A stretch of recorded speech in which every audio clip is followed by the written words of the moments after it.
Welcome to the Palestine Freedom Files. Interviews and sound bites made by activists on the ground in Palestine and edited in a collaboration between KKRN and KFOI in Northern California for the Pacifica Network and beyond.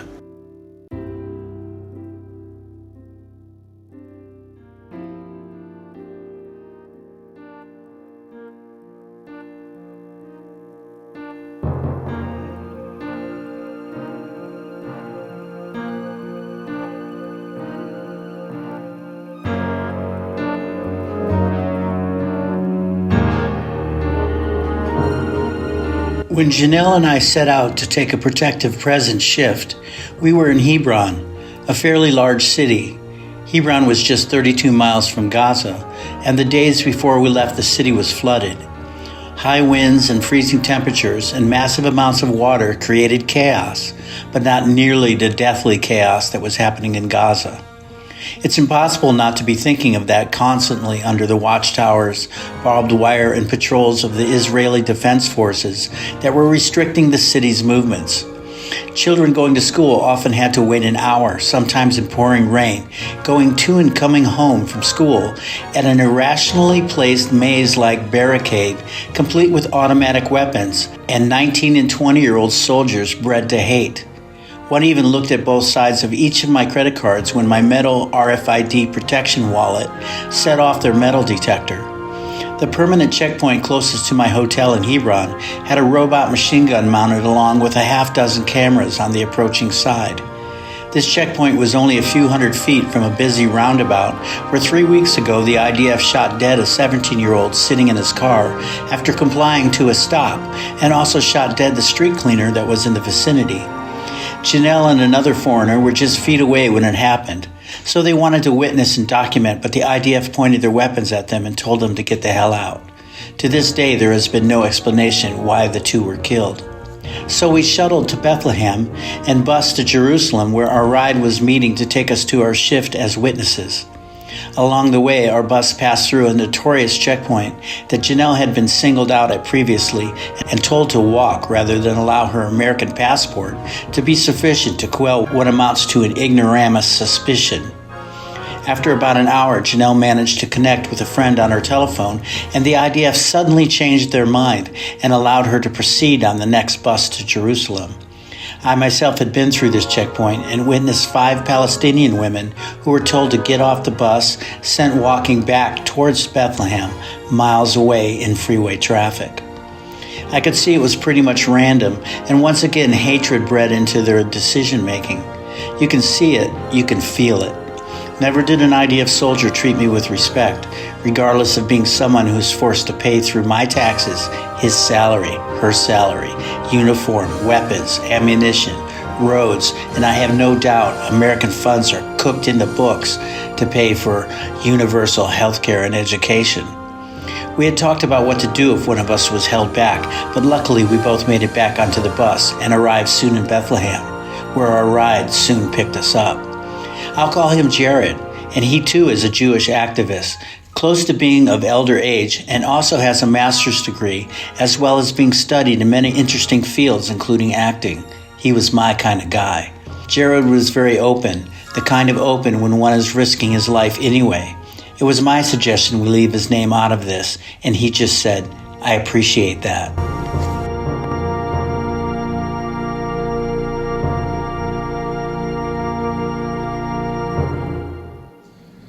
When I started here several months ago, there was the pretty much daily bringing in of a flock of goats to sort of passively vandalize and harass the locals. Settlers would come in and make a point of doing their daily prayers before doing that or before attacking. But since I've started, things have escalated. The outposts that were there have grown, and new ones have sprouted and begun construction. There are more hilltop youth out there, and the attacks are more violent. More buildings have been torched as well, so the encampment is down to one active building. Wow. And how many people you would say are in the community, Palestinians? residing. The specific Bedouin encampment, they try and keep several people there in the evening.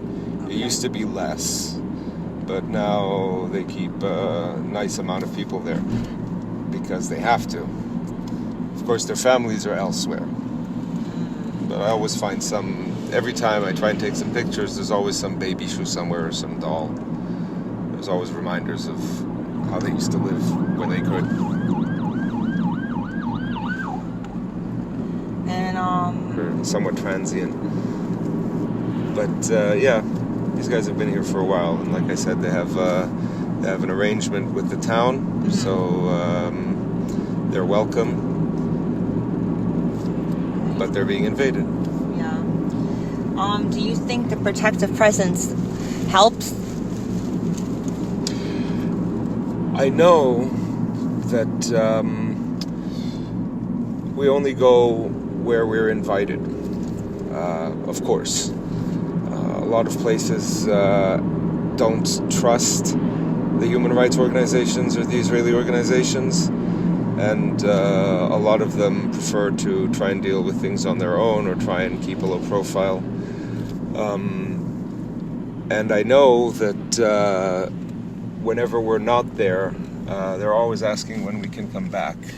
There's a rising and diminishing, but always present level of anxiety whenever there aren't people from the protective presence there. Okay. And when the protective presence are there, what does that entail? Can you just tell me how does that work? Well, it depends on the day. There can be days when nothing happens, and you're just sitting there with them, and you're watching the occasional settler car go by when they're not supposed to go there. But of course, the law is only enforceable in this non-apartheid state upon non-Jewish people. So they'll go by, they'll honk, sometimes they'll stop, they'll come by. Sometimes they will be filming you when they shove into you and say, "Stop shoving me." And sometimes they will come with masks and they will attack.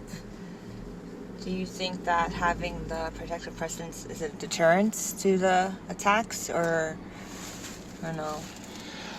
I know that places that are unable to be covered because all of these organizations in the West Bank are underfunded and lack volunteers, they have a much harder time standing their ground and facing down the settler violence and the settler terrorists. Could you remind me of the question again, please? Do you think having a protective presence acts as a deterrent to the settlers attacking? I know it slows the acceleration. Okay, so it's more of a delay. It doesn't actually completely stop it, but it delays, it stymies, it lowers the morale, and I see definite benefit in that. You can see where when resources are being put into a place, as we're seeing resources being raised throughout the West Bank in the efforts to displace Palestinians and to hound them out of their places, even places where they would never attack before, in Area B and on the outskirts of Area A, established cities sometimes. But I think at this level of funding and volunteering, the best we can do is sort of slow down the things and impede them as much as we can and stymie the machine. Do you think that having Israeli activists there as opposed to non-Israeli activists makes a difference in the outcome? I think it's very important as a show of solidarity with Palestinians. I think the fact that Israelis are out here drives other Israelis crazy, and I think that's a cognitive dissonance that is worth fostering. Okay. Would you say it adds an extra layer of protection for the families when they see that the activists are Israeli? Or I know, although this is less and less of a deterrence lately because the Hilltop Boys, the Army, the private settler security have been given more and more of a free rein. Okay. But it is much more of a problem for them legally and a hassle if an Israeli gets wounded or assaulted or something stolen from them than a Palestinian, which is not a blip on the radar. Okay. So it's definitely food for thought there. Or if an Israeli lodges a complaint with the police that something happened and they have footage of it, stuff needs to be done. And when these settlers come, what is the protocol? Do they call the police? Yes, police are called. An incident number is logged with us or with them. Okay. And there's constant follow-up. Often the police and the army will sort of juggle responsibility between them. Is this Israeli police or is this... The Israeli police and the Israeli military. We've passed it on to the military, we've passed it on to the police. And I think I missed where I was supposed to stop for Mohammed. Darn it. I'll call him when we get into town. I'll see if I can get it for him on the... No, it was back there. I missed it. I don't think we... No, we didn't come in the usual way. We didn't come in through Chizmet. So I think I'm good. Okay. And when the Israeli police come and the soldiers come, what is their response? Do they actually protect the families, or do they defend the actions of the settlers?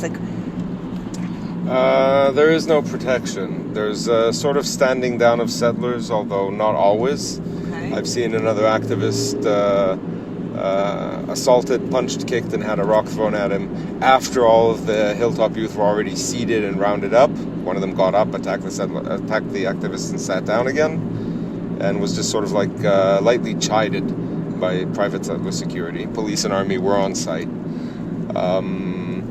I've said this when a police officer asked me, "What are you doing here in this closed military zone?" I said, "There's the Israeli law that thou shalt not stand on thy neighbor's blood. If there is imminent harm or death coming on a person, then it is incumbent on you to supersede other laws or regulations in order to stop that."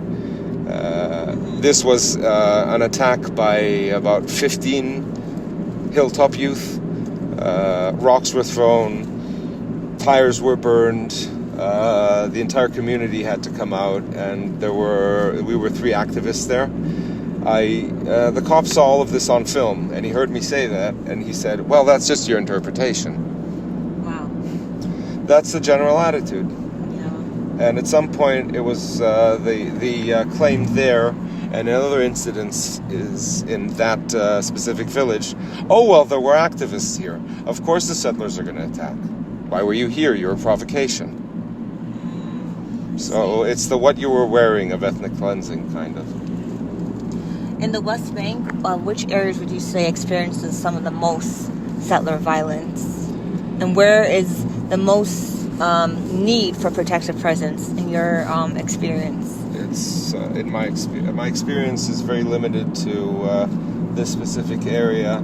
Okay. And a few specific points here. I go where I'm sent. What is this area? This is the Ramallah district. Okay, Ramallah district. Okay. And I know a few points specifically here. Okay. The place where we're going tonight is where I most usually have my shifts. And I'm not... I follow the news, I follow activists, I follow people on the ground, and I talk to the Bedouins when I arrive. But other than the fact that everything is on fire right now, and they're going as fast as they can with their inherent fascist clumsiness, and without making too much noise, even though summarily executing Palestinian Americans doesn't seem to cause too much noise either these days. Everything is on fire, everything needs help. Okay. Thank you. So good on y'all for coming. No, thank you for having us. Pleasure. Did they recently make a campaign to arm the settlers? Because what I heard was that all of a sudden a lot of guns showed up.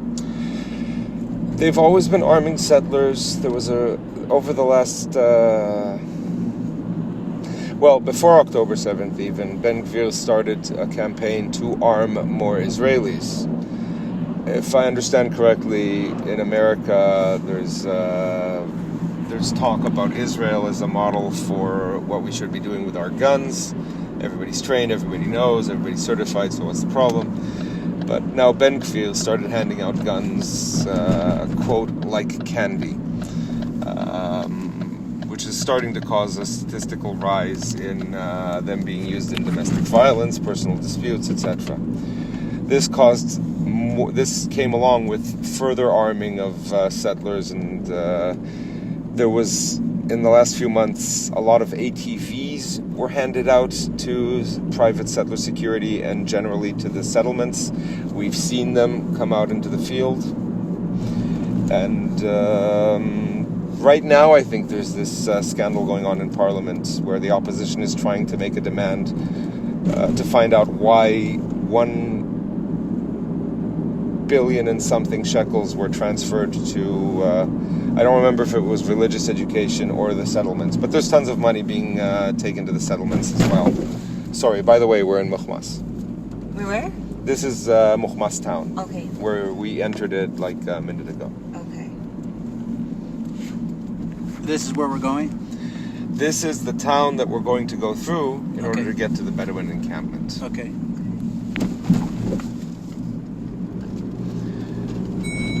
And if you don't mind, make a quick stop at their convenience store. Yeah, no problem. We love them.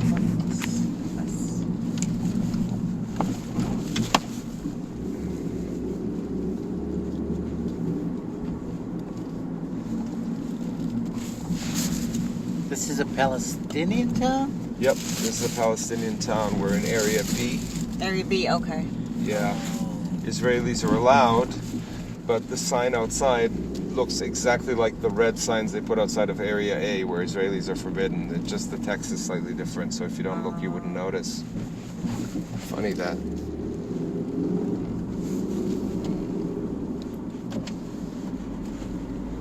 So they are allowed here. We are allowed here, yeah, but it's, why make it clear if you don't have to? You're listening to the Palestine Freedom Files. So Munir had to let go at some point and help Yotam. And when he turned back, the settler was in the house. Hit him with a couple of rocks. Stole money, stole meds, stole credit cards. I think that's it. They had spoken with the police in the morning, and the police told them there was nothing to worry about. When the army had come later, the army told them that they were liars. Settlers had cut power to the building. The army didn't believe them. The army speaks like the settlers. As he said, if the people from Mukhmas had not arrived and the settlers had not disbanded after stealing, after attacking, after pepper spraying, and after wounding, then it would have ended worse. And after all of their calls to the police arrived again at 10:30 p.m.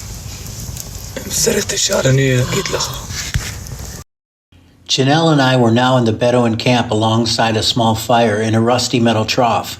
Their greetings were typical of Palestine, smiles and genuine appreciation for sharing the planet with them, and the hospitality of sharing what they had with us, from tea, food, and sleeping comforts. The ground was muddy from rain and dew under a partly cloudy sky, but well lit from the approaching wolf full moon, just days out. 3 or possibly 4 Bedouins, Jared, Janelle, and I were it, all there was this night.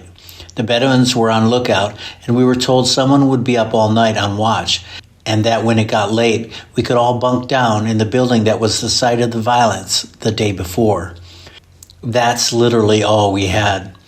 That building no longer had a door, window, and had several large holes from the attack.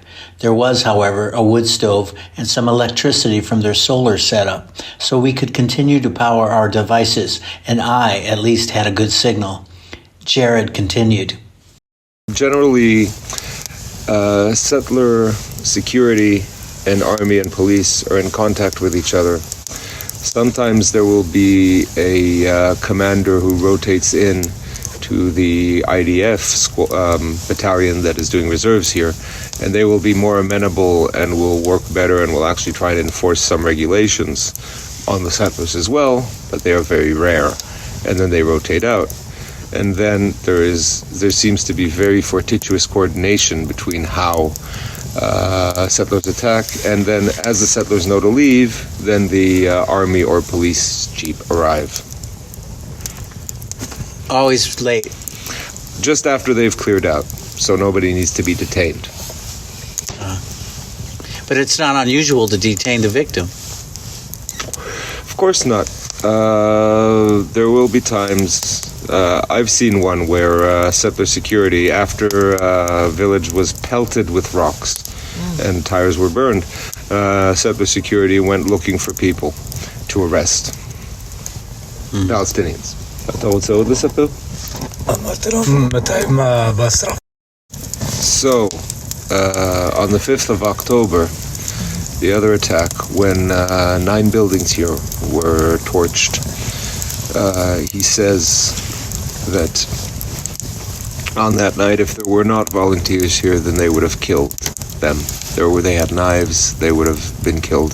There were some volunteers here, he said. There were female volunteers here, Israelis, who did get beat up. They got punched. He pointed to his ribs and some other places where they did get attacked and get beaten. But if they had not been here, it would have been worse, he says, for sure. I'm sorry.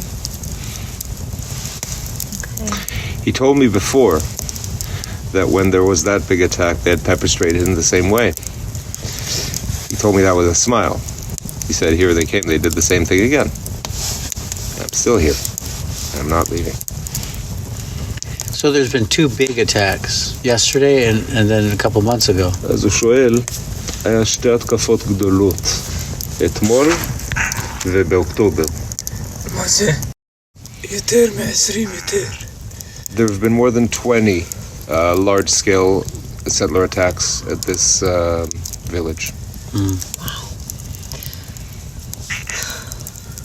So that goes all the way back to October 7th, or were we talking way before that? זה 7 לאוקטובר או שזה לפני? What's in your finger? יותר מ-20? ההתקפות האלה, כן. הגבעה הזאת, אתה לא ראית הגבעה. אני הייתי כאן. אוקיי. אני הייתי כן, במקום, כן, אני אוקיי. הייתי מצלם את הכל, יש לי תמונות. הגבעה הזאת אתה לא רואה, רואה רק מתנחלים. Yesterday, 20 settlers were attacking. On the night of the fire, there were over 60 settlers attacking. אבל כמה פעמים תקפו? כמה פעמים התקיפו? It's too many to count. משהו יותר קשה, יותר קשה, משהו של אתמול, משהו של השרפה. זה שתי הפעמים, זה הכי הגדול. Those are the 2 main attacks, though. Yesterday and on that other attack in October. Those are the 2 largest ones. يعني שתי פעמים, אני ראית, يعني אני נפטר, שתי פעמים. He says אתמול בזמן השרפה. those are the 2 times that he saw himself they might die. Oh, I'm sorry.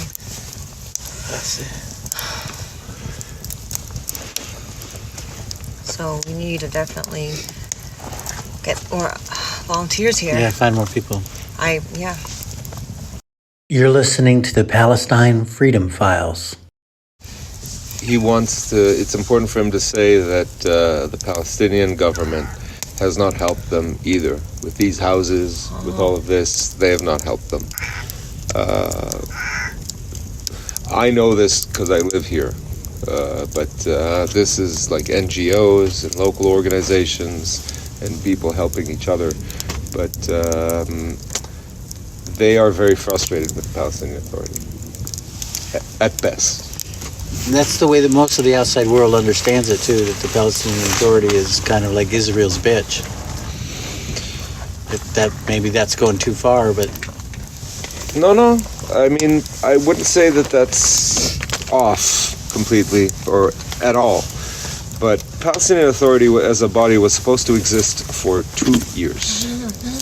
It was transitionary body تقول له أنا استريح الزيت. To mom, no, it's okay. He says he needs it. تقول له أنا Oh, استريح. you sure? Yeah. أنا استريح. Well, that's what he says. But this one is more comfortable أنا for استريح. you. تقول له أنا استريح الزيت. היא אומרת זה יותר נוח בשבילך. أنا استريح. I said He here. says he needs it. تقول له أنا Oh, استريح. I said here. No. No, you'll be warmer if you're on a chair.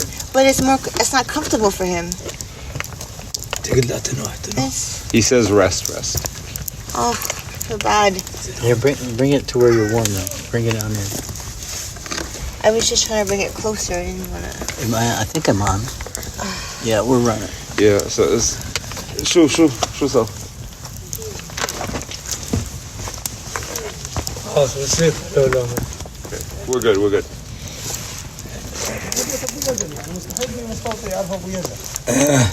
السلام عليكم.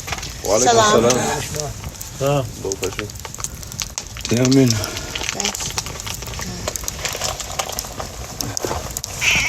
يا بابا. عودنا النبي سوق. لا يضربه. هذا مرحبا. So he said that he told one of the activists that they should have pepper spray here to protect them. And I looked at him, and he said that the activist told him that they can't, that it's forbidden. They said, why not? It's non-lethal. I should have it to give myself some more time. So I told him. He said it's not firearms. So I told him, but the settlers do have firearms. Trying to be tactful. And he said, yeah, I know. I told him, so what do you think will happen if you pepper spray a settler with firearms? He said, so hit me with a gun and it'll be done. And I won't have to get any more rocks. I won't have to get any of this. And so I asked him. It'll be done. Yeah, I asked him. I made sure that I was understanding him correctly, and I asked him, can I tell you, what he had just told me? And he said, yes, tell them. I'm not leaving here. I'll leave here if I die, but I'm not leaving here. I'm done with this. I'm tired already. And I told him, I understand. شربت تروبين حبتين ولا حبتين معك تروبين I've heard similar things out of Gaza. ضربتي جاية دولة الحبة يعني خذ الحبة بضمن. It never works. What we're trying to do here. It never works. أحييك يا جواب. It never has worked in history. Oh, ethnic cleansing and genocide? Well, there was told tale that back in the day, in 67, when these areas were conquered, there was already a plan, a standby plan, to give them autonomy that would end with an independent state. Right. Because the government had looked at this and said, historically, people conquering another people never works.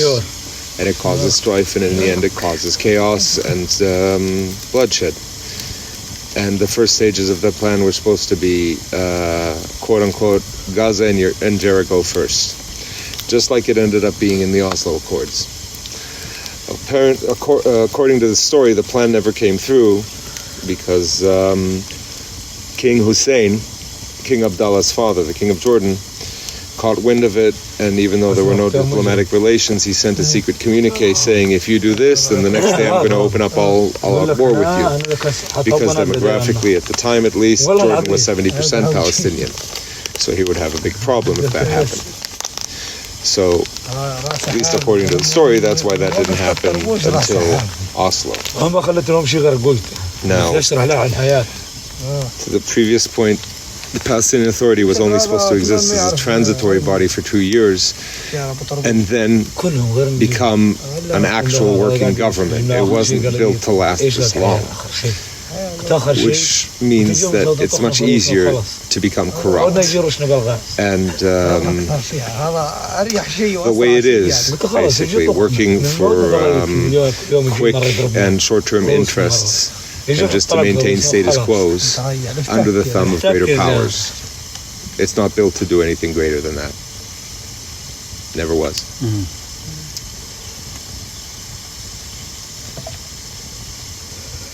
Yeah, from the beginning, 1940. Well, from that beginning, 1948, there was a promise. Hey, we're getting to you. You're going to have a state, and it's never come to fruition. Yeah, just a little longer, just a little longer, just a little longer. And in the meantime, the land is eaten away. Much like now. So that aircraft over there, is that could be anything, or is that something that?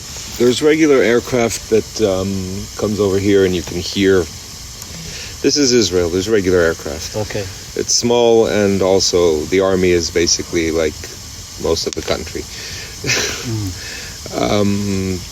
One of them told me once that at some point when they were building something here, a plane passed over and then turned around and came back, and there was a spotlight. One time, long ago. Oh, okay. But usually we don't know. But drones do come by from the settler camp. Here, I don't think there's been an issue with drones. This is in Duma. There's drones. They use drones here, not yet. So the Bedouin here, they have sheep and goats and cattle, or no cattle. Not anymore. In that big attack that he mentioned in October, there was a big theft of their flock as well, of their all of it? of their goats. Yeah. כשבהתקפה באוקטובר הם גנבו עיזים. לפני אוקטובר?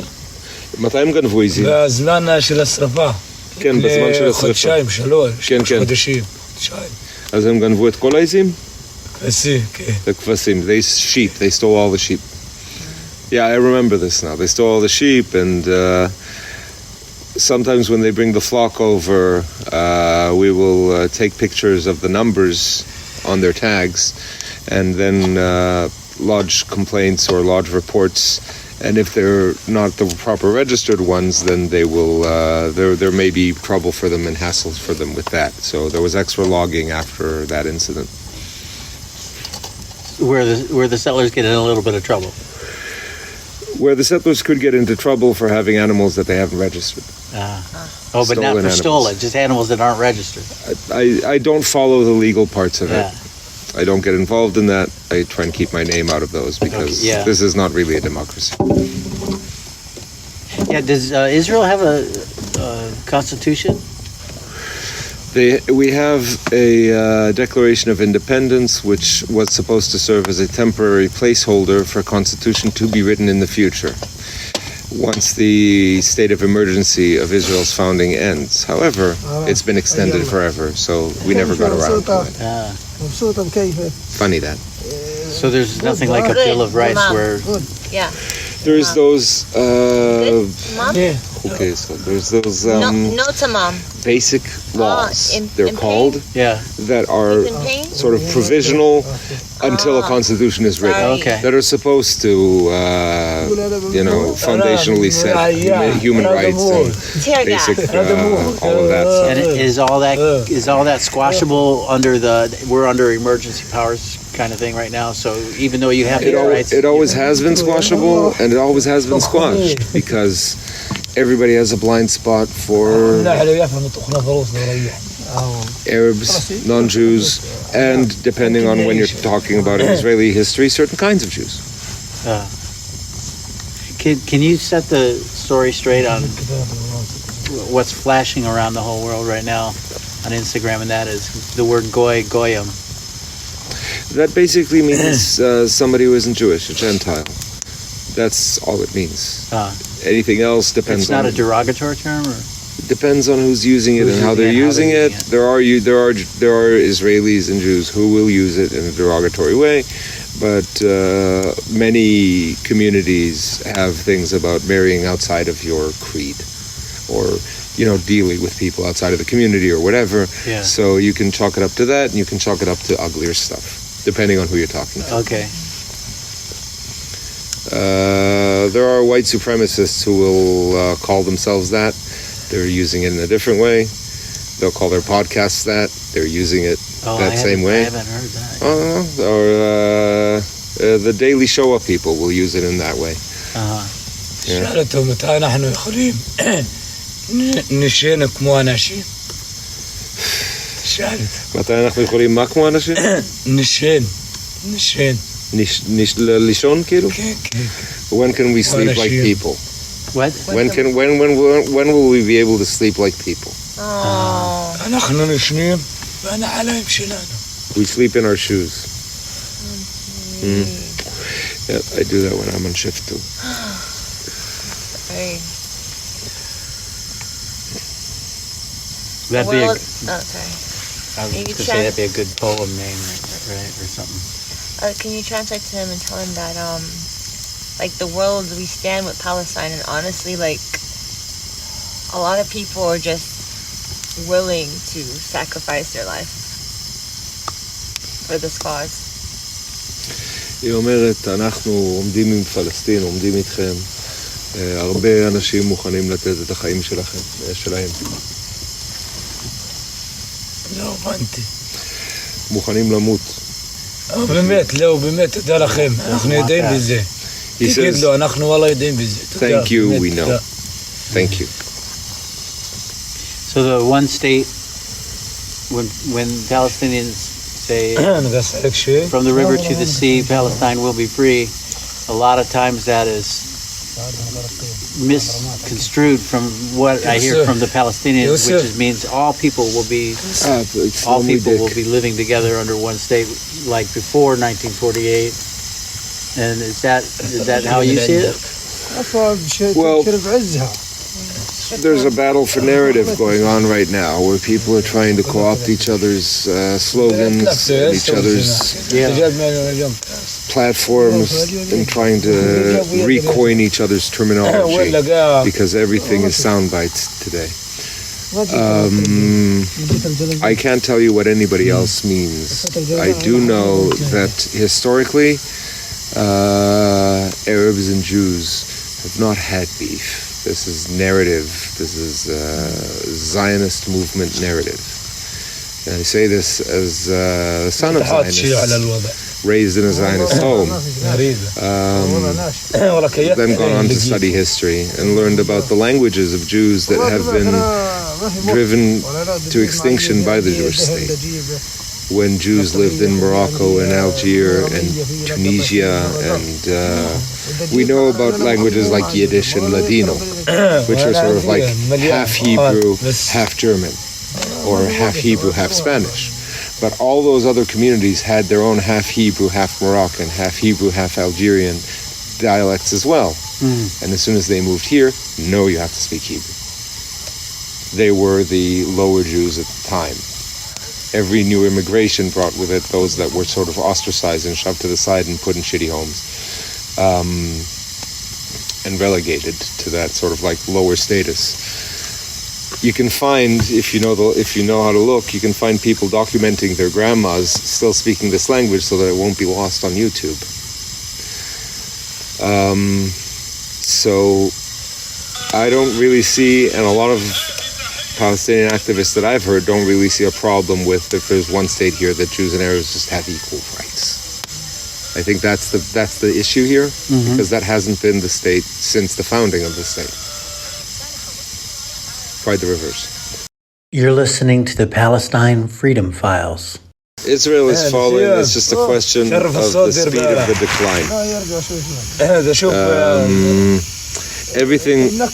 So I have this working theory about Israel, that Israel is a band-aid state.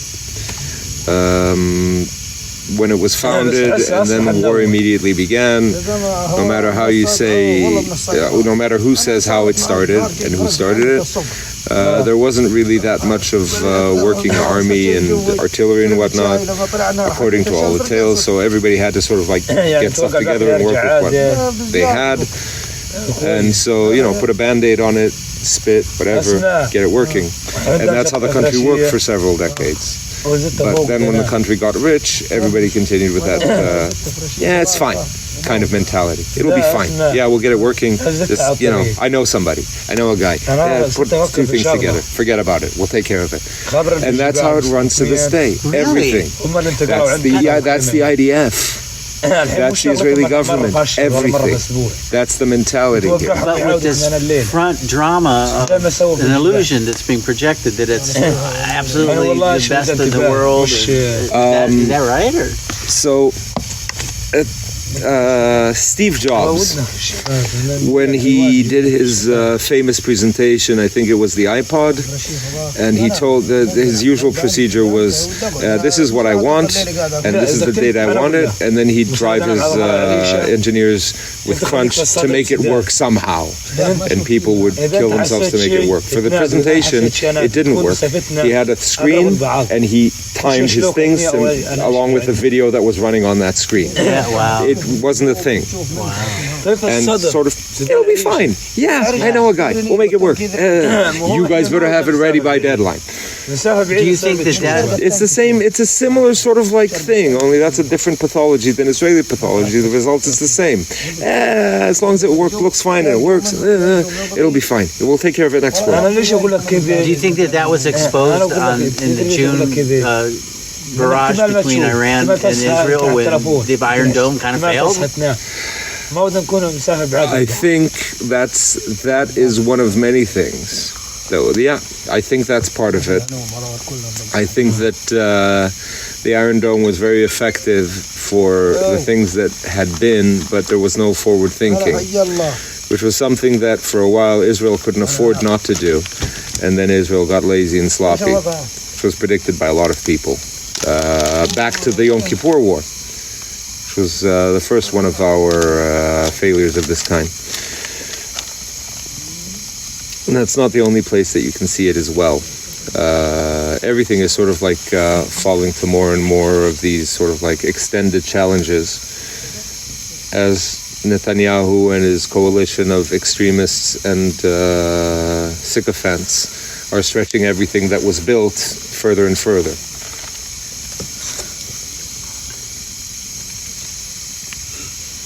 And everything that was built, of course, upon the blind spot of, oh, there's nothing going on with the Arabs and the Palestinians. Everything's fine. This is a normal society, which at the end will be its undoing. Do you think that the Samson option is more hype than it is reality? Because that's scaring. That it seems like we've worked our way to that. If Israel fails with their Iron Dome and they do get overwhelmed from all sides because they're attacking all sides, that a lot of people fear that they'll have no choice but to result in detonating nuclear weapons. And well, I've seen similar headlines and similar op-eds about Putin and Trump and Kim Jong-un, and I put about as much faith as all of them, which is maybe. At the end of the day, none of those people, to me, resemble anything that I can understand in terms of motivation. But nobody's pushed the button yet. And we've had it for a long time. And there's been very, very, very many close calls where they would have had cause to push the button, theoretically. Who knows? I doubt anybody is narcissistic enough to say to hell with the world and me in it. not even Netanyahu. Netanyahu is more pathetic and craven than any of the other people I mentioned on this list. So, yeah, I think maybe less so than all of them. He's more needy. Yeah. Which is saying a lot comparing him to Trump. Yeah.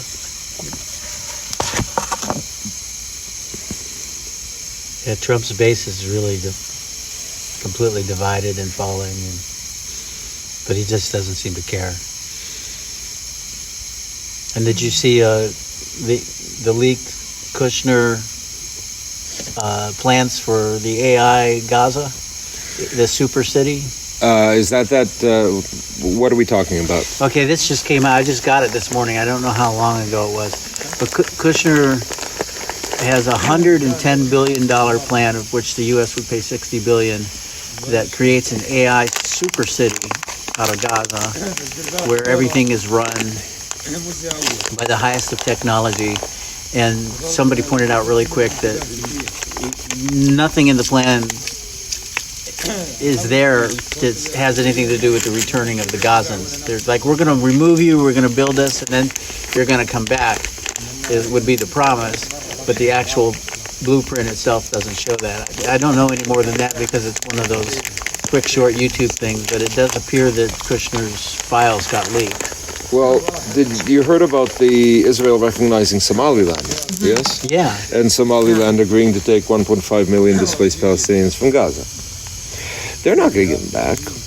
That's not a thing that's going to go both ways. That's, I didn't really know a lot about Somaliland before that came out. I didn't either. But I can't say that them signing this deal with Israel is bodes well for my finding out about Somaliland.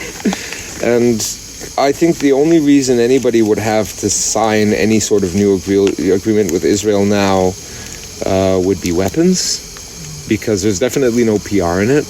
There's no money here. There's nothing other than money.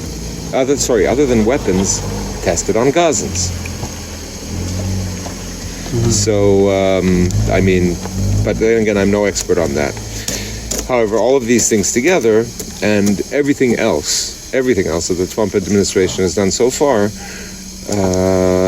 does nothing to suggest they have any interest in returning the Gazans here. It's real estate. And they'll evict them like Trump would evict anybody else from a property that he would have owned in his previous career. It seems like they found a crazy way to get into Hamas where Netanyahu can do it by himself. Where I mean, this phase 1 ceasefire thing. They've actually got some sort of foothold for it. It's all based on lies, and I mean the ceasefire isn't a ceasefire, but it seems like Hamas... On any front, not in Lebanon, not completely in Yemen, right. And it seems like things in Iran now, because nobody's making any, at least on our side, is making any motions of keeping their words. Sorry, Ma? You're listening to the Palestine Freedom Files. So, this is the window that they broke. That hole over there in the wall, and there's another hole in that wall over there, which they burst in, and then they sprayed pepper spray through all three of them. One of the people in here who was resisting the settlers had managed to get out. He got beaten up a bit, and he managed to get out, and he managed to go up there, and he was the one who called people from the village. Otherwise, according to my dude over here, if they had managed to pin everybody in here, they would have probably burned the place down. Or whatever they were planning to do, as he say, but something like that. Pin them all in and then gas them much harder or burn the place down. Kill them. Yep. Wouldn't be the first one. That's crazy. Yep. In regard, like, with them fixing this, they're gonna need some funds. Yeah. They'll need funds, then they'll need support. Can you ask him how much he thinks it would cost to תגיד, fix this? היא חושבת, אולי, היא מצליחה להביא מישהו יתרום כסף לעזור לכם לתקן פה. אתה יודע אולי כמה צריך פה בשביל לעשות שיהיה בסדר את הבית? זה לא בית אחד, זה בייטים. זה החשמל גם בחוץ. תגיד. הכל נשמע, שברו הכל, מצלמות. תגיד. האמת, אני לא... תקשיב, אנשים מסכנים כזאת, מה יכול לעזרו במקום כזה? הם רוצים לעזור. תשמע, תגיד אם אני מתבייש אגיד את זה, למה... He says he's ashamed to say. He's ashamed to ask. זה היא רוצה, והיא מכירה אנשים שרוצים לעשות בשבילכם. אז היא צריכה לדעת בערך, לא בדיוק, כמה יעזור לכם, כדי שהיא תוכל להעביר הלאה, ואז לראות איך מתארגנים. כי אנשים רוצים. הכל אנחנו נשרף תגיד 6 ביתים. זה רק הבית הנשרף, הוא כאילו כל בית לא פחות מ-25,000 שקל. כל בית. ויש מהבייטים הלך כמעט, תגיד לא פחות מ-3,000-4,000 שקל בתוך הבית דברים. Okay. He says it's 6 houses. Each one of them is not less than 25,000 shekels. Contents is about 4,000 shekels per house. Okay. How many were there? You have this? 6. 6. 6. Yeah, I have it on audio. Okay. There's probably the discussion that needs to happen before that can be answered. That's not going to work again to put glass in there because it's just going to get broken again. Yeah. No, this is. I think he's talking at the level that they're constructing, because even the way that they were built here provisionally, and you see the level of construction. For Israel, 25,000 shekels for a house is like ridiculous. Yeah. So probably a good idea to look into. Maybe some more sturdy construction. But then again, I can't help but think that the razor wire came up and then the attacks escalated, right? Right. There's this cycle going on. So there's a lot of thinking to do. Yeah, it's also a thing to have, maybe talk to a local NGO or a local somebody who knows how to sort of combine that kind of thinking with the way they're used to living. Yeah. And But also with having like a security cameras help? They have security cameras. There's one light you might notice that is sometimes on over there. That's a security camera on a light. The settlers come and cut them. They cut the wires. They break them. There has been a cycle of cameras being broken, cameras being put back up, cameras being broken. What is the solution, you think? I said before, this is sort of like attrition, a battle of attrition, and it's also sort of slowing the progress of this. I think that at some point this becomes unsustainable, and I don't know if the state as it exists can continue. If these people can hold out until then, which of these people can hold out until then? I think that's the bigger picture. But again, I want these people to stay here. I want them all to stay here. Ask him if it'll be okay. Maybe tomorrow, can I take pictures of the damage so I can send you? I'll ask him, but he'll say of course, because we always take pictures. Okay. היא שואלת אם היא יכולה מחר. תודה. היא שואלת אם מחר, כשיש אור, היא יכולה לצלם את הנזק. Of course. Okay. So tomorrow when the lighting is better, take pictures and I can send it to see what he can do. And help. תגיד לה, אני הלך לי 38 ראש בסיני. לקחו אותם. קרה שרפה קהל. שרפו, לקחו אותם. זה כל אחד עלי 3,000 שקל. 3,000? כן. 38 head of sheep were stolen on the day of the big fire. How much? 38 head of sheep. They're each 3,000 shekels. זה משהו... So I told you, we were running around taking pictures of ear tags. זה האוכל של הילדים מזאתי. כמו שלקחו אותה. אני ממליץ אוכל לילדים. It's the food from his children's mouths, they took. למה אנחנו לא עובדים, אתה יודע, מ-7 באוקטובר אף אחד הלך לעבוד. No work. Since October 7th, there's no work. Nobody, they can't. There's no permits, there's no hiring, there's no nothing. Everything's very shut down. So they can't work. That's where the food came from.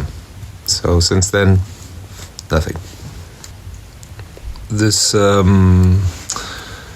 has taken them back 10 years in terms of their financial status, their advancement,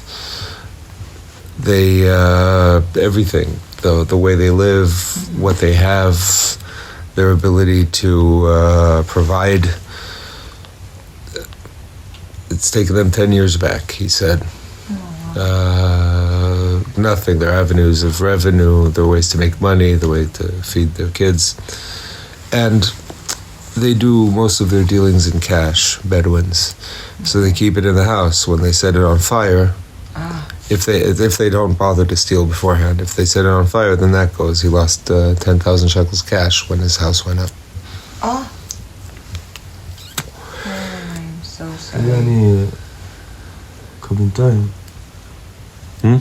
כבינתיים אני קונה מהמקור, לפעמים ניתן לי يعني כאילו يعني מחכה לי שיביא לו כסף, נגיד חודש, 20 יום, מכאן אני אוסף לו.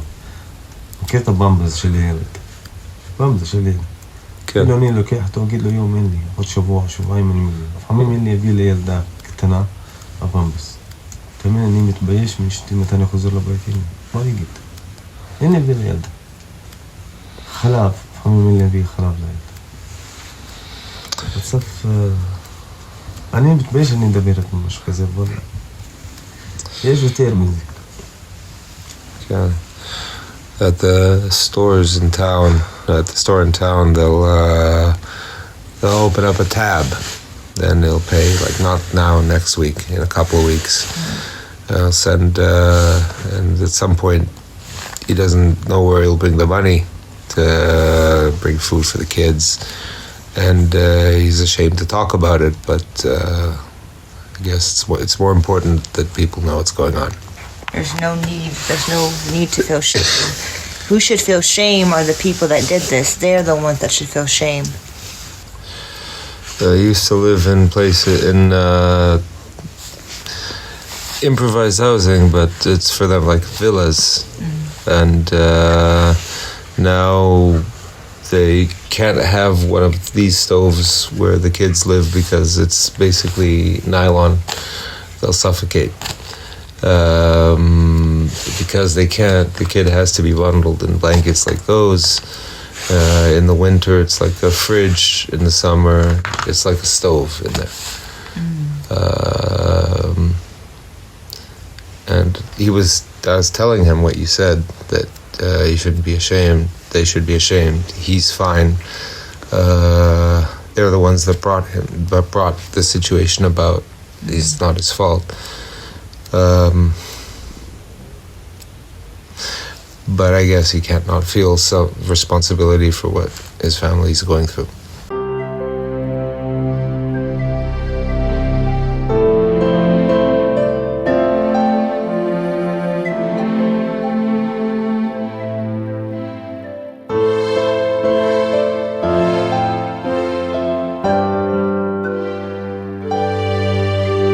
So later that day, Janelle and I were driven out to Jerusalem, where we parted on separate assignments. Now for me, back in Amman, Jordan, I cannot help but feel exactly where I was, with these courageous men fighting for their lives and livelihood.